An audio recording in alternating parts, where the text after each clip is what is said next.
And here we go. The case is already simmering before we even hit the 1-minute mark. Officers following for miles, defendants annoyed, and oh, plot twist, there's a weapons warrant she didn't even know about. In legal terms, that's what we call an awkward start. Well, you started out right off the bat with the attitude. It's like, why are you following me? You've been following me for two and a half miles. Well, he was following you because and you didn't know this. There's an issue of what he knew and what you knew. He knew there was an open warrant for your arrest for a weapons charge. You didn't even know that warrant even existed. People versus Danielle McNees set for 10:30 sentencing this morning. Ms. McNees is a resident of Kalamazoo. She was charged with possession of methamphetamine, pled to a use charge. She was positive for methamphetamine that day, and I indicated I'd probably test her again today. Set for sentencing at 10:30 this morning. She did not appear. Mr. Nossinger is here, and Angelique Camfield from the prosecutor's office. No defendant. We did check the hall. Mr. Nossinger advised he sent the number to her Edward Street address and the notice to her Edward Street address, and it came back. But I gave her the notice of the date right here in the courtroom. Have you had any contact with that client since that date? No, Judge.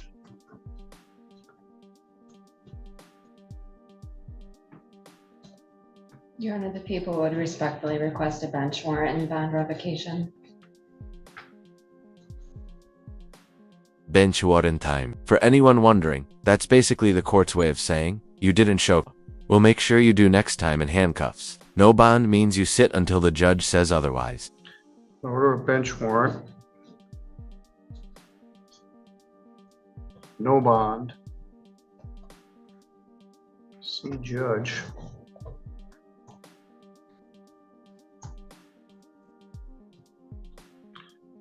When you're convicted by a plea, you're no longer presumed to be innocent. You're no longer entitled to a bond. So I'm going to revoke the bond. I'm going to do a 48-hour hold,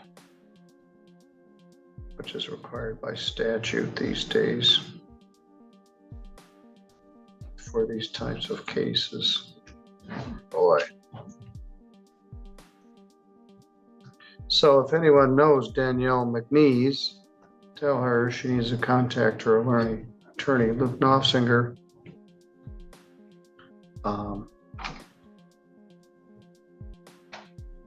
Present herself here at the court. The next defendant is here and has been here for a while. She's here in a timely manner. It's Brienne Lynn McRoberts.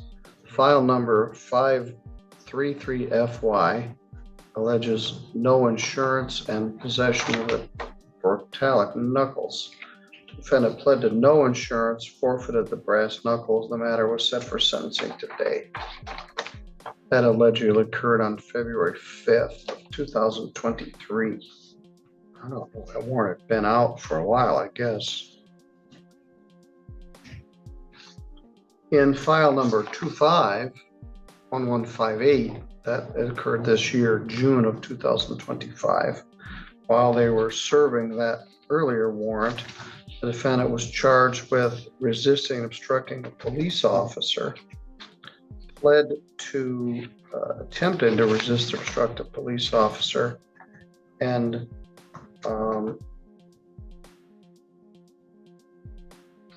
no valid operator's license.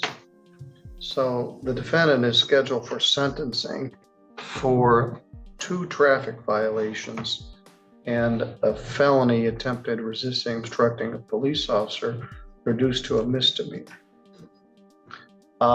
Ms. McNees, I told you that I would get the police report, Ms. McRoberts, and watch the video with the assistance of the prosecutor's staff. They're always very helpful. I got the video.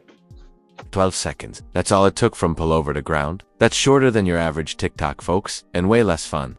This is why body cam footage can make or break a resisting case. And frankly, I don't know what to make of it. This whole thing went down in 12 seconds. You got pulled over. The officer got out of the car, and 12 seconds later, you were on the ground. From the body cam video, I get another perspective of it. You weren't the most respectful. You started out with the MF, and once that happened, you were on the ground. But whatever you did was within seconds. Resisting and obstructing or assaulting includes all of those things. There's no evidence that you assaulted the police officer. I guess resisting and obstructing is not complying with their lawful commands, but I've certainly seen a lot worse than this. It was helpful to see the video. Anyway, having said all that, Mr. Knopfinger, what would you like me to know? Yeah, I would add to, the court is aware that she was tased during this as well. So. Yeah, I couldn't tell who tased her. All of a sudden, I didn't know if Officer Marsh, who was also there, did the tasing. The it all happened. So. Who walked up to the car door is the one who tased me. I think it was Hoggard. Hoggard? Yeah. All right. It all happened so fast. It was, and I watched it several times and I couldn't tell. At any rate, that didn't sound like any fun. Then you were up. Hornet mode. Activated threats of lawsuits. F-bombs flying. But here's the legal kicker. Resisting doesn't have to mean throwing punches. Just not following a lawful order is enough to land the charge. Hornet. You were threatening to sue everybody and dropping the F-bombs, and but up to that point, you said you're not even going to ask my name or anything, and then wham bam, you're on the ground. So, Mr. Nosser, what would you like me to know? Well, it happened very, very quickly. I know for some people too, I run into this sometimes too. People don't know what they can and can't do. And with the lawful order, and the resisting and obstructing statute is one of the most expansive criminal statutes that includes a wide range of conduct, as the court noted, assaulting, physically pushing or injuring an officer, all the way to disobeying a lawful command, which can include getting out of a motor vehicle. And I've encountered this recently. People don't think that they have to get out of a vehicle if there is a valid traffic stop, and that is the case. I can understand. I reviewed the body cam. I initially got the case, and yeah, there was a lot of anger. It did happen very quickly. She was tased. She went to jail. I would ask the court to consider that. She has made some changes, Judge. I haven't spoken to her. I think she regrets the conduct and now understands the importance. And also reading the police report, I don't know if she knew sort of what was going on before all of this went down too. Well, there was something that preceded it. Now this is important. This stop wasn't random. Officers had just gotten a report of an assault and linked her to it. Add a weapons warrant to the mix, and from their perspective, patience isn't on the menu. There was some sort of an assault in progress at Dogwood at Finger Lake, and someone alleged that she was the assaulter and had just left the area. So that's why they were pulling over in the first place.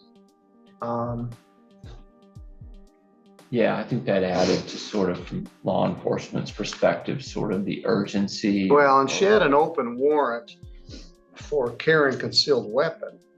So, but the weapon was a dumb pair of brass knuckles, but you couldn't tell that from the lean dispatch that she just had a CCW, meaning you think it's a gun. Right. So she's a suspect and assaultive. She has an open warrant for a weapon charge, and the officer was having that in his background at the time. Yeah, I can understand that maybe there was not so much patience, to put it gently, Judge. So. Yes. She is set to move into a new apartment and getting the kid ready for school. So I get the sense from her that this isn't going to happen again, Judge. Yes. So I would ask the court to consider all those in fashion. Hi, I just realized I don't have a driving record in the Brienne McRoberts case. And one of the charges is no operator's license. So could you get me one? All right, thank you. All right, bye. So the charge way back when was no insurance, the 2023 case, and possession of metallic knuckles. That was during Mr. Marvin's administration, and rather than do an arrest or issue a citation, the officers would submit a warrant request and they would get a warrant. So you got stopped on February 5th of 2023 for having no insurance. And they said you were in possession of a pair of brass knuckles. That's a felony. It's punishable by up to 5 years in prison. So they sent it to the prosecutor and they issued a warrant in April of 2023. My guess is you didn't even know there was an open warrant for your arrest from April of 23. Did you continue to live on Riverside Drive? No, I was at the homeless shelter when that incident happened with brass knuckles. All right. So anyway, there's a warrant out from 2023 that you don't even know about. Somebody calls about this disturbance out near Klinger Lake, and they realize there's an existing warrant for your arrest. So they dismissed the brass knuckles and you pled to not having insurance. That one carries a minimum fine of $200 up to $500 plus costs. So we'll address that one in a minute. In the other case, the one that's more of a concern, that's from June. The most concerning charge is the attempted resisting obstructing. Assistant Prosecuting Attorney Angelique Camfield is here on behalf of the prosecutor's office. Ms. Camfield, what would you like me to know? Your Honor, I've had an opportunity to review the defendant's criminal history, which doesn't appear to have anything of significance up until these particular instances. I will note that the report indicates that the officer, in addition to being aware of an open felony weapons offense warrant, did also indicate that there was a passenger in the vehicle and there were furtive movements being made before the vehicle came to a stop. Now, in the training, The prosecutor's laying it out. Furtive movements, hidden hands, unknown passenger. If you've ever wondered how a split-second taser decision happens, this is the playbook. Officers cite in court. Experience of an officer on the scene, that could indicate a number of things. On the top of their minds is usually there's drugs and or weapons being hidden while the stop is being made. So if she's refusing to get out of the vehicle, as she later did, and then starting to put her hand behind her back, as the report indicates, where he is unable to see it, that is what led, according to his police report, to the taser being deployed. He has somebody with an open weapons warrant in her hands where he can't see them, at least one of them, and another person in the vehicle, and he doesn't know what they may have hid prior to the stop. So I think that in that circumstance, being tasered, certainly not anything anyone would want to occur, but that was perhaps the least aggressive form of controlling the situation for the safety of everybody involved in this particular instance. I think that that needs to be taken into consideration with respect to the sentence. When somebody is being given a lawful command, a lot of these situations can be avoided if you just comply with the lawful command and not argue about whether you should or should not do it, or whether they can or cannot have you step out of the vehicle. If there's a concern about that, bring it up with their superior later, but maintain your safety and the safety of the situation by complying with the officer on the scene. That did not occur here. Now, the question is, do we need a probation period in order to make sure that this doesn't occur again and to rehabilitate and deter others from this type of behavior? I'll leave that to the discretion of the court. It seems that a short period would be appropriate in the circumstances. And I will say, particularly given the fact that she just left the scene of a disturbance where there was an alleged assault as well. Yeah, and I can't really do anything with that. There were no charges. It's all unconfirmed. I will note that part of the plea agreement in getting this reduced to a misdemeanor was forfeiture of the brass knuckles. Yes. All right. How'd you get here? My dad. All right, good. Your driving record isn't bad. Your driver's license is just expired. So you need to do what you need to do to get your license back. It doesn't appear to me that you're prohibited, but you just didn't have a license either on that day or now. Where's your dad? In his truck. He didn't want to come in and watch any of this? All right, what would you like to tell me? I didn't know I was doing anything wrong. He came up to the car, reached his hand inside my car and told me to get out. I didn't know what was going on. He followed me for a minute before he pulled me over. And when I got there was more officers. I didn't know what was going on. Well, there's Kleenexes right there. It was the only day I didn't have a licensed driver with me.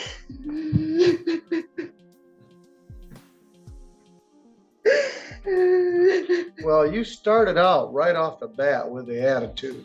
It's like, why are you following me? You've been following me for two and a half miles.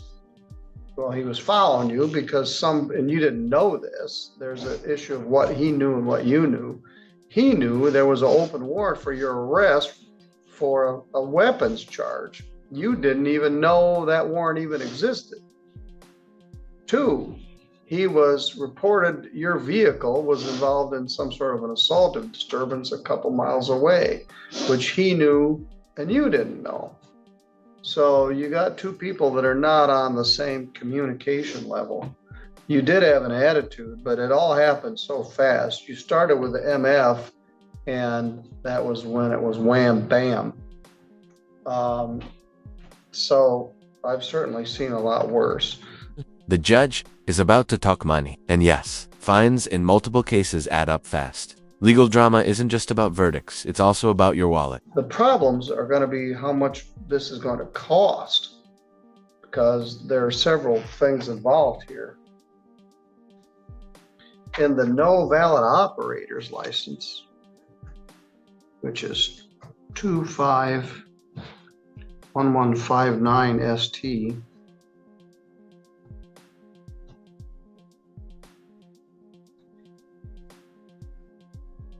I'm going to order a $75 fine. I'm going to make all this part of a payment plan.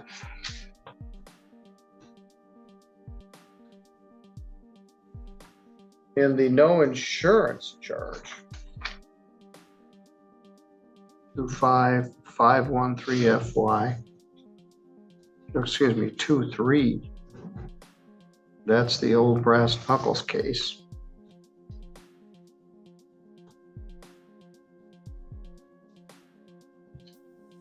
They didn't charge you with not having a license, which you didn't. They just charged you with no insurance. I'm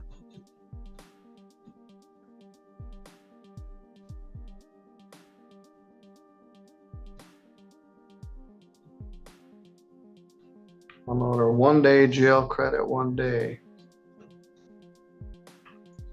And this one, I'm going to order 1 day jail credit, 1 day. This carries a $200 minimum fine. $75 crime victims rights fee, $50 state minimum fee.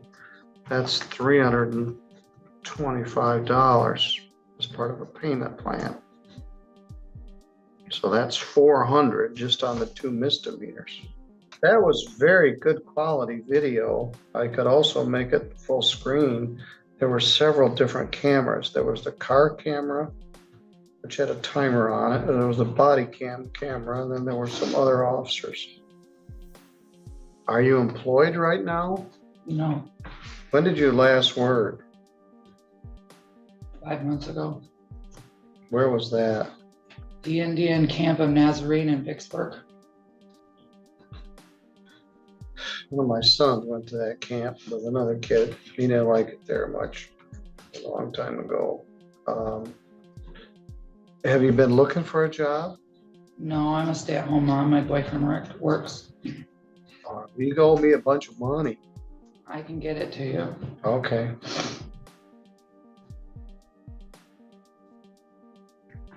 I'm not gonna order any additional jail.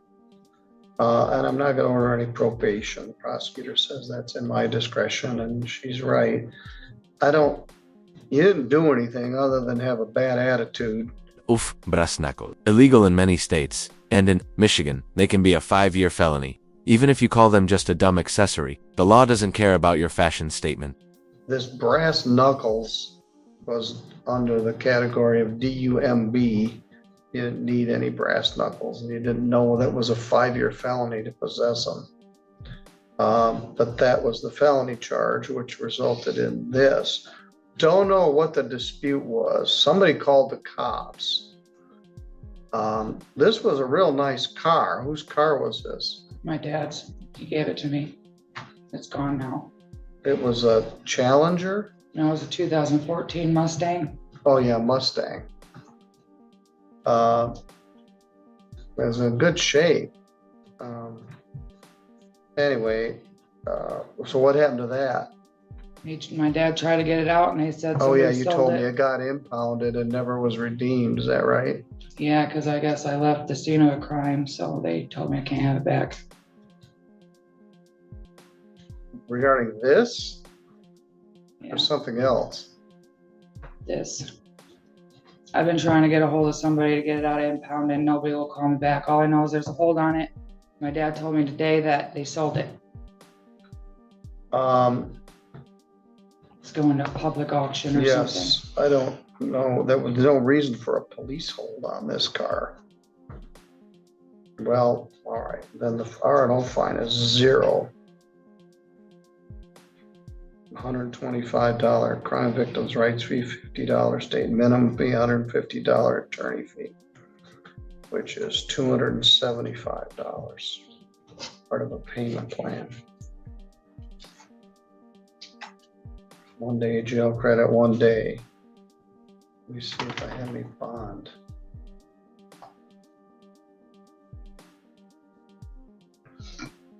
Judge Pattison gave you a PR bond, so I don't have any money in any of these files. So if we add everything up, 225 and 275 is $500 plus $75. Total is $575. How much can you pay each month? Probably 100. All right. Did you watch the video? No, you wouldn't like it much. You were expressing concerns about your kids or your child when you're in the back seat of the car. How many kids do you have? I have one. And I'm not ordering any additional jail time, but you gotta set up $100 a month payment plan. Have the court officer take you out to the court office. You set up the payment plan. Pay this off. That'll take about 6 months at that rate to pay it all off. And Best line of the day. Even when the police officer is wrong, he's right. Translation. In the heat of the moment, you comply first, you fight it legally later. I guess my only advice would be what Judge McManus used to tell people. Even when the police officer is wrong, he's right. And the best answer to the police officer is yes, sir. Yes, ma'am. And do what they ask. All right, you're good to go. Thank you.